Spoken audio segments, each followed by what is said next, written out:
গত 31শে মার্চ গেছিলাম মামার বাড়ি। ছোটোবেলার থেকে অনেক দিন যাওয়া হয়নি, তো এক অবিশ্বাস্য ঘটনার সম্মুখীন হলাম, তাই ভাবলাম যে এটা একবার আপনাদের সাথে শেয়ার করি।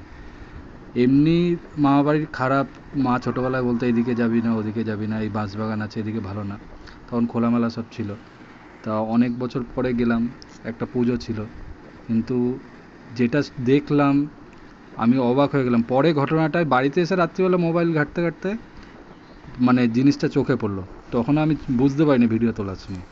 এমনি এই একটা সামনে একজন লোক কোলে জল নিচ্ছে, খেয়ে দিয়ে দুপুরবেলায় একটু টহল দিতে বেরিয়েছিলাম, একদম দুপুর 3টে 3:30 বাজে।